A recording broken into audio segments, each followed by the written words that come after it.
Hello student, very good morning. My name is Bhavani Singh and welcome to my YouTube channel Physics by BS Kelawat. तो देखिए बच्चों, आज की जो class है वो हिंदी मीडियम के लिए है और हम क्लास 12 की फिजिक्स पढ़ रहे हैं और उसकी पहली यूनिट हमने स्टार्ट की है स्थिर वैद्युतिकी। और अभी हम स्थिर वैद्युतिकी का चैप्टर नंबर 3 पढ़ रहे हैं विद्युत विभव। अभी तक मैं विद्युत विभव पर टोटल 7 लेक्चर कर चुका हूं और आपको याद होगा लास्ट लेक्चर में मैंने आपको विद्युत क्षेत्र और विद्युत विभव में संबंध कैसे ज्ञात किया जाता है वो बताया था। और उसके लिए मैंने 2 केस बताए थे आपको, एक समान विद्युत क्षेत्र के लिए भी बताया था और असमान विद्युत क्षेत्र के लिए भी बताया था। ठीक है, और मैंने आपको पहले ही बताया था कि इस विद्युत विभव और विद्युत क्षेत्र में जो संबंध है उसको मैं आपको 2 मेथड से पढ़ाऊंगा। तो पहला जो लेक्चर था आई होप सो आपने उसको पढ़ा होगा और आज का जो लेक्चर है ये जो डेरिवेशन होगा, जो बुक में जो डेरिवेशन आपको दे रखा है वो आपको मिल जाएगा, आपको समझने में भी आसानी रहेगी। और जो टेक्स्ट बुक के जो न्यूमेरिकल है वो भी मैं आपको आज करवाने वाला हूं। एक छोटा सा लेक्चर रहेगा जिसमें हम डेरिवेशन और इस पे न्यूमेरिकल करने वाले हैं। ठीक है, तो देखिए आज का जो हमारा टॉपिक है वो क्या है, विद्युत क्षेत्र एवं विद्युत विभव में संबंध। ठीक है, जो हम ऑलरेडी लास्ट क्लास में कर चुके हैं। ठीक है, पर आपको अगर एग्जाम में आएगा तो आपको डेरिवेशन किस तरह से लिखना है, क्योंकि लास्ट जो मैंने बताया था आपको वो लगभग शॉर्ट मेथड से बताया था। ठीक है, अभी हम जो मैं आपको बता रहा हूं वो आपको एक बोर्ड पैटर्न का है, या आपको बोर्ड में इस अगर ये डेरिवेशन आता है तो आपको किस तरह से करना चाहिए ताकि आपके नंबर डिडक्ट ना हो। ठीक है, उसको देख लेते हैं। देखो, मान लेते हैं हमारे पास यहां पर कोई Q आवेश है और इस Q आवेश से निकलने वाला विद्युत क्षेत्र E हो गया। ठीक है, मान लेते हैं यहां पर ये स्रोत आवेश है, क्या है ये स्रोत आवेश हो गया, सोर्स चार्ज जिसे हम कहते हैं, और ये आपका क्या हो गया, विद्युत क्षेत्र हो गया। क्या हो गया, विद्युत क्षेत्र हो गया। मैं क्या चाहता हूं, विद्युत क्षेत्र और विद्युत विभव में संबंध चाहता हूं। उसके लिए हम क्या करेंगे, हम यहां पर एक परीक्षण आवेश लेंगे।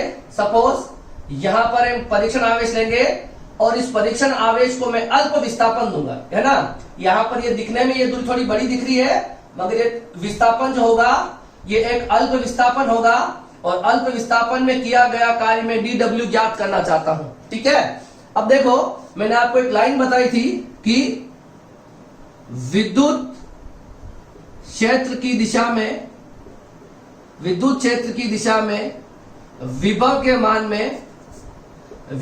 मान में कमी आती। ठीक है, इस बात को आपको ध्यान रखना है हमेशा ही। ये ऑलरेडी मैं आपको 2 लेक्चर से ये लाइन बता रहा हूं, काफी इंपॉर्टेंट है। जैसे जैसे आप विद्युत क्षेत्र की दिशा में आगे बढ़ते हो वैसे वैसे विभव का मान में कमी आती है। ठीक है, देखो अब देखो, मान लेते हैं ये एक अल्प दूरी है। ठीक है, हम मान लेते हैं इन दोनों बिंदुओं के बीच जो विद्युत क्षेत्र रहेगा वो E ही रहने वाला है। देखो जैसे जैसे हम दूर जाएंगे विद्युत क्षेत्र के मान में कमी आएगी, ये बात मानते हो। ठीक है, मगर यहाँ इस Q0 को मैं कहां से कहां लेके आ रहा हूं, A से B तक लेके आ रहा हूं, और ये एक अल्प विस्थापन है, एक छोटा सा विस्थापन मैं दूंगा और हम मान लेंगे कि छोटे से विस्थापन में विद्युत क्षेत्र के मान में कोई भी चेंजेस नहीं आया होगा। अब देखो मान लेता हूं यहां पर विभव V है, तो यहां पर दूरी कम हुई तो विभव का मान थोड़ा सा बढ़ जाएगा, V प्लस dV ले लेता हूं, दिक्कत नहीं कोई। यहां पर V मान है, मैंने अल्प विस्थापन दिया तो मान लेते विभव के मान में थोड़ी सी कमी आ गई, V प्लस dV। ठीक है, ये डायग्राम आपको समझ में आ गया हो तो अब हम इसका डेरिवेशन कर लेते हैं। देखो, माना कोई Q स्रोत आवेश है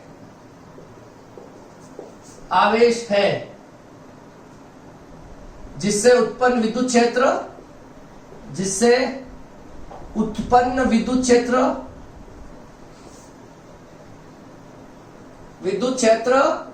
E है। ठीक है, अब देखिए, माना किसी Q0 आवेश को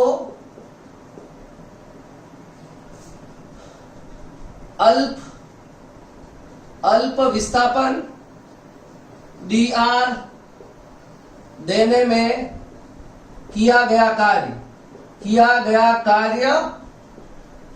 dw है। ठीक है, एवं A पर विभव dV एवं B पर विभव V प्लस dV है। ठीक है, ये हो जाएगी इसकी थ्योरी वाली बात। ठीक है, अब हम क्या चाहते हैं, हम यहां से यहां तक का कार्य निकालना चाहते हैं। ठीक है, तो देखिए Q नॉट आवेश को A से B अल्प विस्थापन देने में किया गया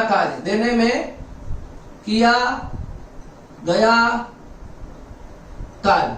ठीक है, तो फॉर्मूला क्या होता बताओ, dw बराबर वर्क क्या होता, कार्य, बल इंटू विस्थापन। और कौन सा कार्य होता है, किसके द्वारा किया गया कार्य, बाह्य स्रोत द्वारा किया गया कार्य और उसका विस्थापन।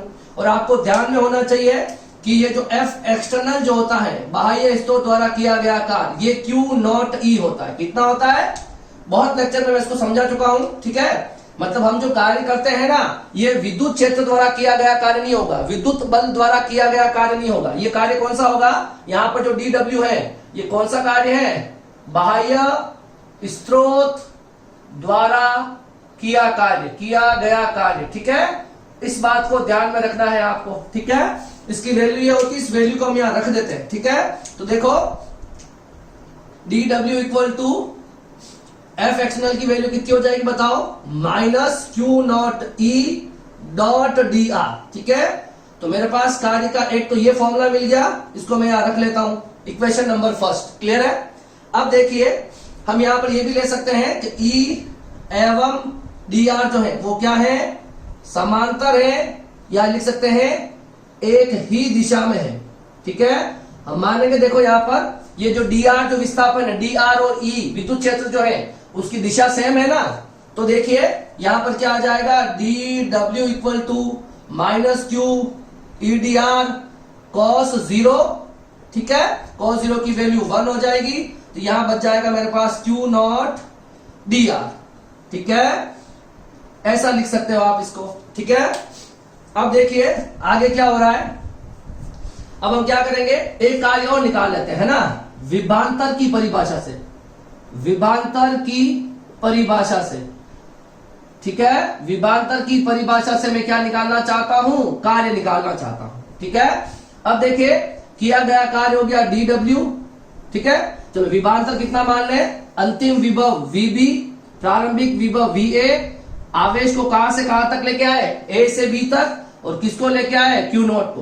तो VB माइनस VA को मैं लिख रहा हूं, देखो VB माइनस VA करोगे तो यहाँ का VB माइनस VA क्या आएगा, यहाँ का विभव V है, V प्लस DV है, और यहाँ का विभव V है, V plus DV minus V है ना, VB माइनस VA करोगे देखो V plus DV minus V। ठीक है, A से B तक लेके आए, किसको लेके आए, Q नॉट तक। ये V से V कैंसिल हो गया, तो मेरे पास क्या बच गया, WAB अपॉन Q नॉट।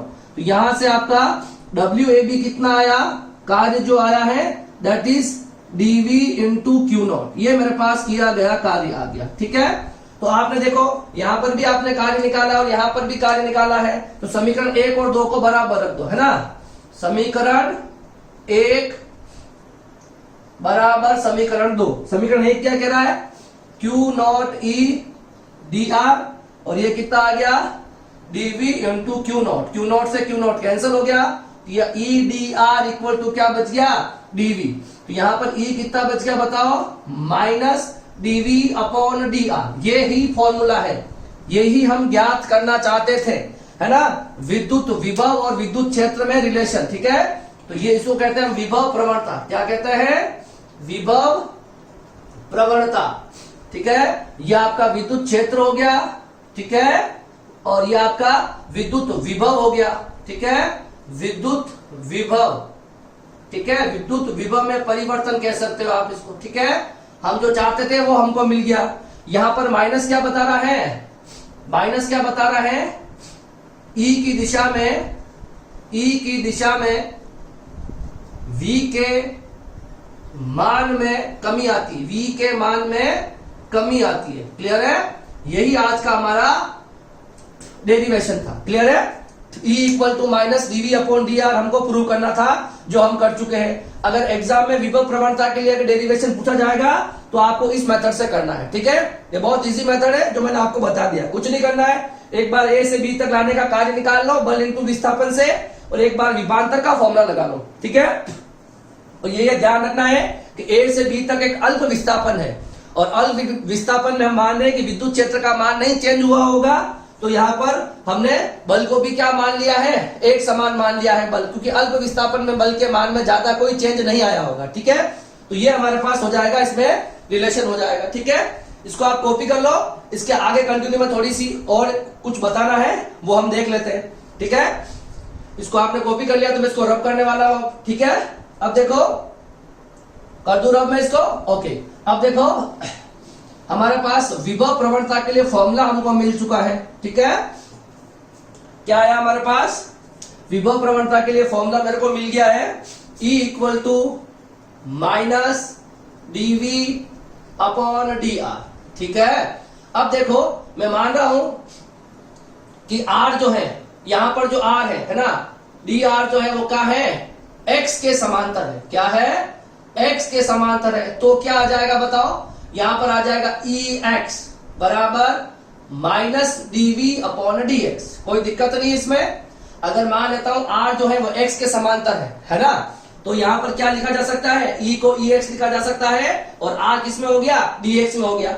मगर देखो यहां पर मैं d की जगह डेल यूज करूंगा। क्या यूज करूंगा, d की जगह सिंबल डेल, आंशिक अवकलन का सिंबल यूज करूंगा। क्या यूज करना है, d की जगह डेल क्यों यूज करता हूं वो भी सुन लो। देखो v जो है ना, यहां पर देखो x y z जो है वो क्या है, v के फलन है।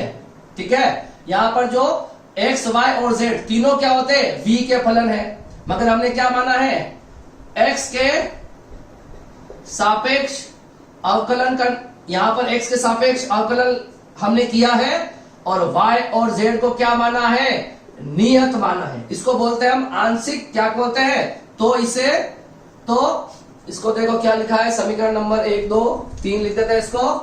ठीक है, तो देखो समीकरण नंबर 4 है ना, तो समीकरण 4 को आंशिक पार्शियल, आंशिक अवकलन के रूप में व्यक्त करने पर ठीक है ना। देखो अगर मेरे पास कोई इक्वेशन है जिसमें x y और z तीनों आ रहा है, अगर वहां पर मैं dv बाई dx निकाल रहा हूं और y और z को नियत मान रहा हूं, उसको हम बोलते हैं आंशिक अवकलन। क्या बोलते हैं, तो आंशिक अवकलन के लिए जो सिंबल यूज होता है वो d की जगह हमको यूज करना चाहिए डेल। क्या यूज करना चाहिए, तो यहां पर ex कितना हो जाएगा बताओ, minus del v upon minus del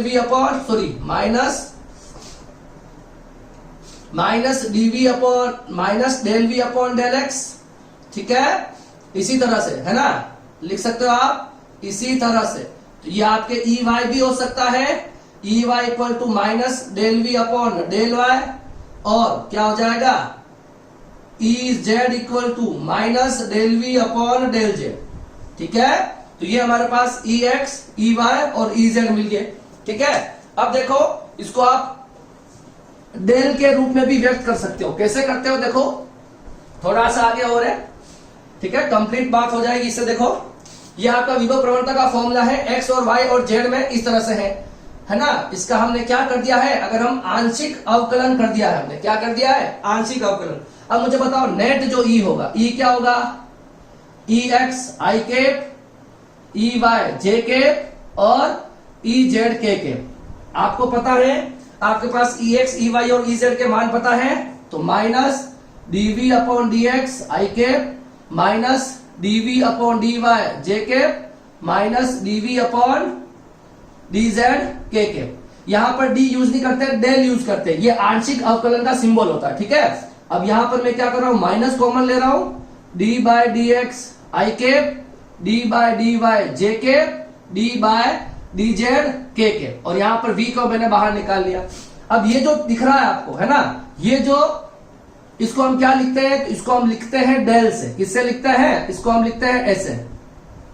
ठीक है, यह आपका होता है डेल संकारक। क्या होता है, डेल ऑपरेटर कहते हैं इसको, डेल संकारक कहते हैं, सिंबल है। इस पूरी चीज को ऐसे भी लिखा जाता है, तो E equal to minus del V। ठीक है, और इसको हम ऐसे भी लिख सकते हैं, E equal to minus del V। ठीक है, डेल संकारक कहते हैं इसको हम, ठीक है। ये आपका डेल ऑपरेटर होता है। इस डेल की वैल्यू ये होती है, ठीक है। इस डेल की जो वैल्यू होती है, डेल की वैल्यू होती है d by d x i cap, d by d y j cap, d by d z k cap, ठीक है ना। ये इस डेल की वैल्यू होती, ठीक है। न्यूमेरिकल में ये फॉर्मूला बहुत काम आने वाला है। जो टेक्स्ट बुक में आपको जो न्यूमेरिकल दिखेंगे वो इस फॉर्मूले से काफी ज्यादा होंगे, वहां कंफ्यूज नहीं होना है। माइनस अलग है, वी अलग है। सिर्फ डेल का मतलब ये होता है D by D x i cap, D by J cap, D by D z k cap, ठीक है। और ये आपके पास डेल जो है ये किसके लिए है? ये आंशिक अवकलन होगा। यहाँ पर क्या होगा? आंशिक अवकलन। इसको इंग्लिश में कहते हैं पार्शियल डिफरेंशिएशन। क्या कहते हैं? पार्शियल डिफरेंशिएशन, ठीक है। अगर आपने नहीं पढ़ा है तो मैथ्स वाले तो क्लास ट्वेल्थ मैथमेटिक्स में पढ़ेंगे, और बायो वालों को ध्यान रखना है जब हम एक्स के रेस्पेक्ट में करेंगे, है ना, जब हम एक्स के रेस्पेक्ट में करेंगे तो वाई और जेड को नियत मानेंगे। इसी तरह से जब वाई के रेस्पेक्ट में करोगे तब एक्स और जेड को नियत मानेंगे, ठीक है। और जब हम जेड के रेस्पेक्ट में अवकलन करेंगे तो क्या करेंगे? एक्स और वाई को क्या मानेंगे? नियत मानेंगे। ये इसका कंसेप्ट होता है, ठीक है। अभी हम न्यूमेरिकल करेंगे तब मैं आपको बता दूंगा कि ये इसके क्वेश्चन कैसे किए जाते हैं, ठीक है। तो आज का जो डेरिवेशन था ये क्या था? एट लास्ट हमने क्या निकाला है? ये हो गया, देखो, विभव में परिवर्तन और विद्युत क्षेत्र एक दूसरे के समानुपाती होते हैं। मगर देखो, नेगेटिव का मतलब हो गया कि विद्युत क्षेत्र की दिशा में विभव के मान में कमी आती। यहाँ पर माइनस जो है वो विद्युत क्षेत्र की दिशा में विभव के मान में कमी बता रहा है, ठीक है। इसको आप कॉपी कर लो, फिर इस पर जो टेक्स्ट बुक में जो न्यूमेरिकल दे रखे हैं वो हम कर लेते हैं। क्लियर है? अब देखिए, अब हम विभव प्रवणता पर न्यूमेरिकल करना चाहते हैं। आपको ये बात ध्यान में रखनी है कि विभव प्रवणता एक सदिश राशि होती है। क्या मतलब होता है विभव प्रवणता का? विद्युत क्षेत्र की दिशा में विभव के मान में कमी आना, यही है विभव प्रवणता, ठीक है। तो विद्युत क्षेत्र एक सदिश राशि है, तो विभव प्रवणता को भी हम क्या बोलेंगे? यह भी एक सदिश राशि है, क्योंकि इसकी दिशा भी निश्चित है, ठीक है। अब हम कर लेते हैं इस पर न्यूमेरिकल। जो फर्स्ट न्यूमेरिकल दे रखा है, किसी विद्युत क्षेत्र में विद्युत विभव निम्न सूत्र से दिया जाता है, ठीक है। तो विभव दे रखा आपको 343/r, और आपको उसका स्थिति सदिश दे रखा है 3i plus 2j minus 6k, ठीक है। और आपको ज्ञात करना है कि E कितना है, ठीक है। अब देखिए, सबसे पहला कि अगर आपको R दे रखा है और R का परिमाण ज्ञात करना है तो कैसे ज्ञात करते हैं? 3 स्क्वायर प्लस 2 स्क्वायर और माइनस 6 का स्क्वायर, ठीक है। तो यहां कितना आ जाएगा? 9, 4 और 36, तो 49 आ जाएगा, अंडर रूट 49, ठीक है। और इसका कितना आ जाएगा? 7 आ जाएगा। तो R का परिमाण आ गया हमारे पास 7, ठीक है। अब हमें क्या ज्ञात करना है? विद्युत क्षेत्र ज्ञात करना है। ये जो गिवन वैल्यू दे रखी थी वहां से मैंने निकाल लिया। अब देखो, E जो होता है वो कितना होता है? माइनस dV/dr, और यह एक सदिश राशि है तो पीछे लगा देंगे हम R कैप, ठीक है। अब सर इस R कैप का मतलब होता है एकांक सदिश, ठीक है ना। यह आपको विद्युत क्षेत्र की दिशा बता रहा है यहाँ पर। अब आपको पता है कोई भी सदिश राशि होती है वो कैसे डिफाइन होती है? उसका परिमाण और उसकी दिशा। ये R कैप जो है दिशा बता रहा है, तो R कैप को कैसे निकालेंगे? सदिश अपॉन परिमाण, ठीक है, सदिश अपॉन परिमाण। अब देखो, ये वैल्यू यहां रख देंगे हम, माइनस d/dr, v कितना आपके पास? 343/r, और R कैप कितना है? R सदिश अपॉन R का परिमाण, ठीक है। अब देखो, E इक्वल टू, पहले मैं माइनस को अलग रख देता हूं, माइनस 343 को, और यहां हम निकालेंगे d/dr/1/r इंटू R का सदिश और R का परिमाण, ठीक है। अब देखिए यहां पर क्या बचा? E इक्वल टू माइनस 343, अब 1/r का अवकलन क्या होता है? इसको ऊपर ले जाएंगे, d/dr, R की घात -1, और पीछे आपके पास है R का सदिश और R का परिमाण। अब x की घात माइनस x का, x की घात माइनस n का अवकलन कितना होता है? माइनस nx n-1, ये फॉर्मूला होता है x की घात माइनस n का। तो यहां पर कितना हो जाएगा? देखो, r है तो -1 इंटू r n-1, तो -1 इंटू -1, और ये हो जाएगा r अपॉन r का परिमाण nx n माइनस वन। ठीक है, x की घात n का क्या होता है nx n माइनस वन, तो वो लिख दिया मैंने। यहां पर x की वैल्यू कितनी है ना, n की वैल्यू कितनी है माइनस वन, तो nx n माइनस वन। ठीक है, ये हो गया 343 और ये माइनस आगे मल्टीप्लाई हो जाएगा तो प्लस हो जाएगा, माइनस माइनस ये हो जाएगा r की घात माइनस 2 और ये r अपॉन r का परिमाण। ठीक है, E इक्वल टू कितना हो गया 343 और इसको अपॉन में लाएंगे तो 1 अपॉन r स्क्वायर और ये r का और ये परिमाण। ठीक है, तो यहां देखिए 343, अब r की वैल्यू कितनी है, स्थिति सदिश कितना दे रहा आपको 3i plus 2j minus 6k और ये r square into r cube हो जाएगा, कितना हो जाएगा r क्यूब, और r का परिमाण कितना है 7, तो कितना हो जाएगा E equal to 343 3i plus 2j minus 6k upon r का क्यूब, तो 7 का क्यूब कितना हो जाएगा बताओ 343, यहां पे आ जाएगा 7 का क्यूब और 7 का क्यूब और ये कैंसिल हो जाएगा, तो फाइनली हमको E की वैल्यू कितनी मिल जाएगी 3i plus 2j minus 6k। ठीक है, और ये हो जाएगा वोल्ट पर मीटर, ये इसका क्या हो जाएगा आंसर हो जाएगा। तो इस तरह के क्वेश्चन को हम इस तरह से सोल्व कर सकते हैं। ठीक है, पहले क्वेश्चन में कोई दिक्कत आ रही क्या, सिंपली आपको क्या करना है, ये फॉर्मूला लगाना है और E एक सदिश राशि होती है तो पीछे हम लगा देंगे एकांक सदिश का सिंबल लगा देंगे और एकांक सदिश को हम इस तरह से लिखते हैं सदिश अपॉन परिमाण। ठीक है, इजीली इसको करते जाओ और यहां पर आपको एक बार अवकलन करना है x की घात n वाला, तो वो होता है nx n माइनस वन। ठीक है, इसको मैं रब कर रहा हूं, अब हम सेकंड न्यूमेरिकल करेंगे अब। ठीक है, ओके, देखिए ये लिख लिया आपने। अब देखिए सेकंड जो न्यूमेरिकल है वो क्या है, उसको सोल्व करेंगे हम।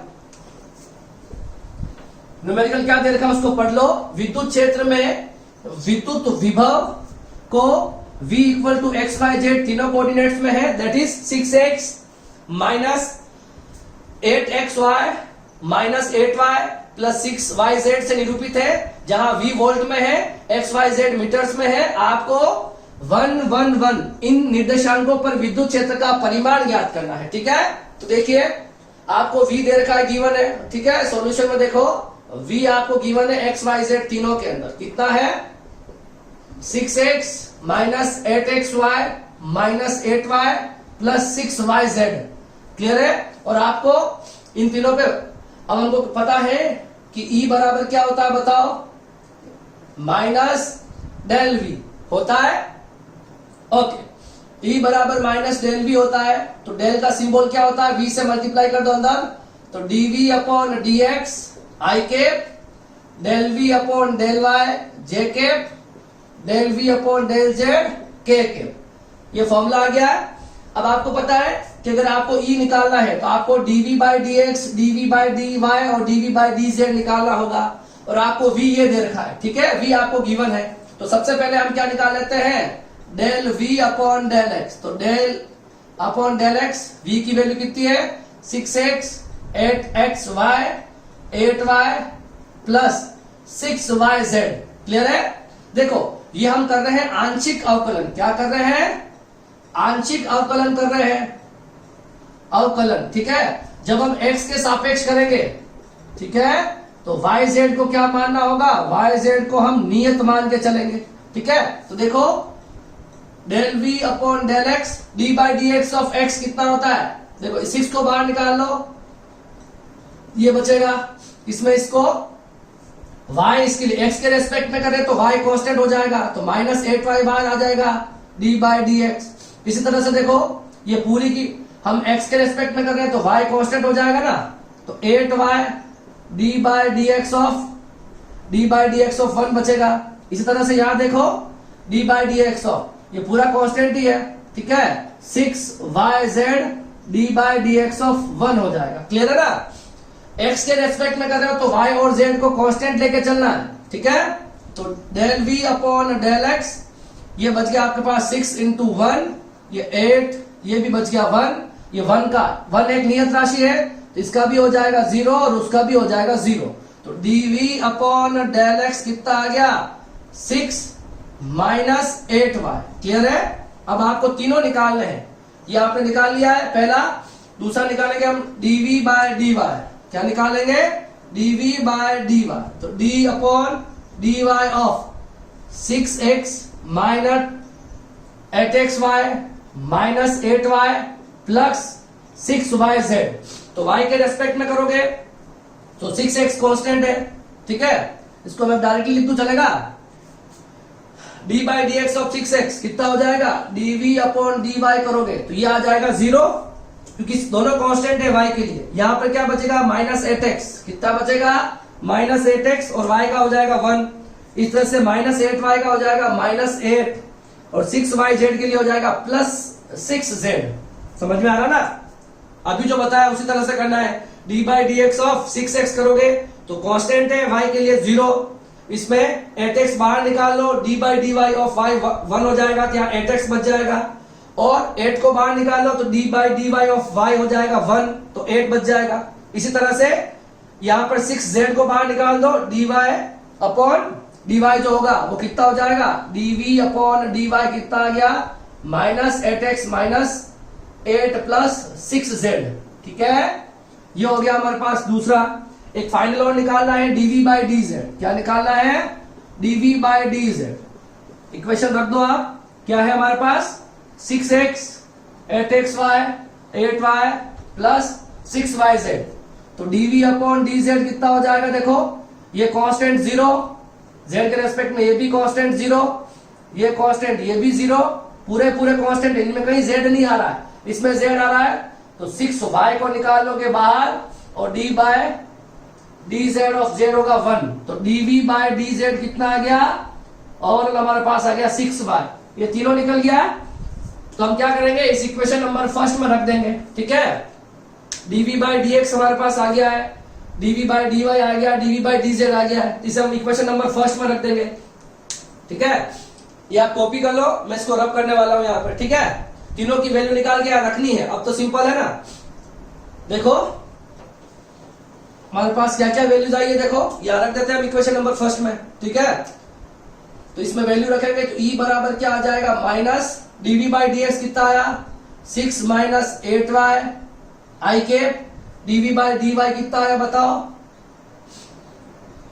Minus 8x minus 8 plus 6z j cap, और dv बाई dz कितना आया है? 6y k cap. ठीक है, ये आ गया हमारे पास। अब आपसे क्या पूछा है? कोऑर्डिनेट कौन से हैं? आपको पूछा गया है 1 1 और 1, इन कोऑर्डिनेट्स पे निकालना है। तो देखो सब जगह 1 1 रख दो। 6 माइनस 8 इंटू 1 ये बच जाएगा। ठीक है, माइनस 8 इंटू 1 माइनस 8 प्लस 6 जे के, और यहां बच जाएगा 6। एक्स वाई जेड की जगह 1 1 रख दो और कुछ नहीं करना है। ठीक है, तो यहां पर क्या आ रहा है देखो, माइनस 6 माइनस 2 आई कैप, और यहां देखो माइनस 16 प्लस 6, तो कितना आएगा? माइनस 10। ठीक है, माइनस 10 जे कैप, और यहां बच गया 6 के कैप। ठीक है, अब देखो माइनस से मल्टीप्लाई कराओगे अंदर, ये हो जाएगा प्लस का, ये भी हो जाएगा प्लस का, और ये हो जाएगा माइनस का। ठीक है, ये आपको ई मिल गया। क्या हमको यही निकालना था? क्या हमको ये नहीं निकालना, हमको ई का परिमाण निकालना है। क्या निकालना है? ई का परिमाण निकालना है। तो परिमाण कैसे ज्ञात किया जाता है आपको पता ही है। ठीक है, ई का परिमाण, ई का परिमाण चाहिए, कैसे ज्ञात करोगे बताओ? ऐसे है, ये सिंबल परिमाण का, अंडर रूट के अंदर इनके कोफिशिएंटों का स्क्वायर, 10 स्क्वायर और माइनस 6 स्क्वायर। ठीक है, तो कितना बच गया देखो, e equal to under root, ये 4, ये 100 और ये 36। ठीक है, तो अंडर रूट 140 कितना आ गया? अंडर रूट 140, और आप चाहो तो अंडर रूट 140 को लिख सकते हो, वैल्यू क्या आएगी? तो 2 कितना आएगा? 2 रूट 35 वोल्ट पर मीटर। ये इसके क्या हो जाएंगे? आंसर हो जाएंगे 2 रूट 35। ठीक है, ये इसका फाइनली आंसर हो जाएगा। तो इस तरह के न्यूमेरिकल आपको अगर पूछे जाते हैं तो इजीली आपको एक फॉर्मूला दे रखा है, इससे कर सकते हो, या minus DV upon d r से कर सकते हो। क्लियर है? तो आज का जो लेक्चर था उसमें मैंने आपको विद्युत विभव और विद्युत क्षेत्र में संबंध कैसे ज्ञात किया जाता है वो बताया है। ठीक है, उसी को हम विभव प्रवणता कहते हैं। विभव प्रवणता एक सदिश राशि होती है और विद्युत क्षेत्र की दिशा में विभव के मान में हमेशा कमी आती है। ठीक है, और इस पर हमने न्यूमेरिकल किए हैं। अब हम मिलेंगे नेक्स्ट क्लास में, जहां हम विद्युत विभव का परिकलन करना सीखेंगे किसी चालक आवेशित चालक गोले के कारण और किसी आवेशित कुचालक गोले के कारण। ठीक है, तब तक के लिए थैंक यू सो मच। आप लोग घर पे रहिए और पढ़ाई करते रहिए अच्छे से। ठीक है, थैंक यू।